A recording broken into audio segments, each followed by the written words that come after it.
Everyone welcome to this channel. तो देखो YouTuber मध्य आमी फ्रीते एत किछु डिटेल्स डब्ल्यूबीजी रिलेटेड बा एत गाइडेंस एत आर की माने इनफरमेशन दिए फेलेछि ना, सेटा हयतो केउ पेडेও অতটা দিতে পারবে না।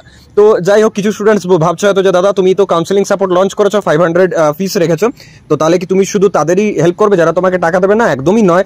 আমি যেটা প্রমিস করেছি, কমিট করেছি যে আমি ইউটিউবেও এনাফ কন্টেন্ট দেবো। এবার হ্যাঁ, পুরোপুরি যদি স্ট্রাকচার্ড ওয়েতে আমার সাথে পার্সোনালি কথা বলতে চাও বা একটু চাও যে না দাদা আমি রিস্ক নিতে চাই না, আমি তোমার সাথে কথা বলে পর ডিসিশন নিতে চাই, তাহলে তোমরা ওই 500 টুকু নমিনাল ফিস দিয়ে পর আমার যে কাউন্সেলিং সাপোর্ট আছে সেটাতে জয়েন করতে পারো। আপাতত এই যে ভিডিওটায় আমি একটু তোমাদের বলে দেবো, চলো যে কিভাবে চয়েস ফিলিংটা মানে করতে হয়, একটা ডেমো দিচ্ছি জাস্ট। দেখো, হ্যাঁ দেখো, এই যে JU CSC, then JU IT, JU ETC, JU IW, JU electrical, তারপর সিইউ সিএসসি, সিইউ আইটি চলে গেছে। দেখো এবার তুমি ভাবছো যে দাদা এরকম কেন? এর কারণটা হচ্ছে না, দেখো প্রতিজন স্টুডেন্টসের ইন্টারেস্ট যে আমার কোন সাবজেক্ট নিয়ে দাদা পড়ার ম্যাক্সিমাম ইন্টারেস্ট আছে, বা যেমন ধরো আমি যাদবপুর মানে সিভিল পেলাম, সাপোজ আমার কাট অফের অ্যাকর্ডিং, তার মানে তো এটা নয় যে আমি সিভিল নিয়ে পড়ে নেবো।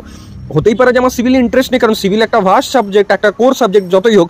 তো তাহলে এই ব্যাপারটা কিন্তু ডিপেন্ড করে যে তোমার কিসে ইন্টারেস্ট আছে। সেকেন্ড ব্যাপার হচ্ছে যে আমার বাড়ির লোকেশন কোথায়, যখন কলেজ সিলেকশন আমি করছি। থার্ড ওয়ান হচ্ছে যে আমি কিরকম টাইপের স্টুডেন্ট, আমার কি স্ট্রিক্টনেস পছন্দ নাকি আমি একটু মানে খোলামেলা থাকতে পছন্দ করি, মানে অতটা স্ট্রিক্টনেস অ্যাটেন্ডেন্স পলিসি যেগুলো সেগুলো আমি অ্যাকসেপ্ট করতে পারবো না। তাহলে সেখানে কিন্তু আবার থট প্রসেসটা আলাদা রকম। তো এখানে দেখো JU CSC, JU IT, JU ETC, JU IW, JU electrical, তারপর সিইউ সিএসসি, সিইউ আইটি কে কিন্তু প্রেফার করা হয়েছে। দেন কেজিসি সিএসসি, তারপর কিন্তু আবার জেইউ মেকানিক্যাল রাখা হয়েছে। ঠিক, তাহলে বুঝতে পারছো যে ইলেকট্রিক্যাল অবধি যে স্টুডেন্টের আর কি চয়েস ফিলিংটা আমরা করেছি, সে একজন ভালো র্যাঙ্কার, অফকোর্স দেখেই বোঝা যাচ্ছে। সিএসসি আইটি ইভেন ইলেকট্রিক্যাল অবধি সে প্রেফার করছে। তারপর কিন্তু সে প্রেফার করছে যে না আমি মানে ব্রাঞ্চটাকে বেশি প্রায়োরিটি দেবো আর কি কলেজের থেকে। সেজন্য দেখো এখানে জেইউ মেকানিক্যাল, তারপর সিইউর আবার ইসি এসছে, জেইউর কেমিক্যাল এসছে, সিইউর আবার ইলেকট্রিক্যাল আছে, জেইউর পাওয়ার আছে, সিইউর এইআই আছে, জেজিসি সিএসসি আছে, জেইউর মেটালার্জি আছে, জেইউ সিভিল আছে, সিইউর কেমিক্যাল আছে। আচ্ছা, সিমিলার ভাবে যদি দেখো তাহলে দেখো কেজিসির আইটি আছে, আলিয়ার সিএসসি আছে। তাহলে এই যেই আর কি এই চয়েস ফিলিংটা মানে লাইক জারি আর কি যে স্টুডেন্টেরই, সেখানে কিন্তু আমরা ম্যাক্সিমাম যে ব্রাঞ্চ আছে সেটাকে প্রায়োরিটি দিচ্ছে। কারণ দেখো সিএসসি আইটি ইসি বা ইলেকট্রিক্যাল রিলেটেড যে ব্রাঞ্চগুলো সেগুলোকে মানে সব থেকে উপরে আর কি রাখা হয়েছে। অলদো ভালোভাবে বুঝতে পারছো যে অনেকগুলোই কিন্তু এখানে লিস্টে আমরা কলেজ রেখেছি ইচ্ছে করে, যাতে রিস্কি না হয়। ঠিক আছে, মোস্টলি কিন্তু যা আছে সব সরকারি কলেজেরই সিট আছে। ভালোভাবে দেখো জিসিএসসিটি আর কি সব কিছু সরকারি কলেজেরই আছে। ঠিক আছে, তাহলে এটা হয়ে গেল একটা আইডিয়াল চয়েস ফিলিং।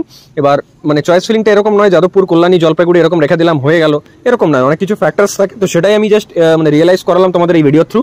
তো তোমরা যারাই এরকম টাইপের চয়েস ফিলিং পেতে চাইছো, যে দাদা কাউন্সেলিং এর আগে অবধি তোমার এরকম মানে হেল্প চাই, তারা এখন থেকে জয়েন হয়ে থাকো। কারণ 200 স্টুডেন্টস যখন কাউন্সেলিং সাপোর্টে পেরিয়ে যাবে, তখন কিন্তু এই ফিসটা 500 থেকে 700 হয়ে যাবে। কারণ আমাকেও এতটা পরিমাণ ক্রাউড সামলাতে হবে, সবার দায়িত্ব নিতে হবে ওয়ান শর্ট অফ।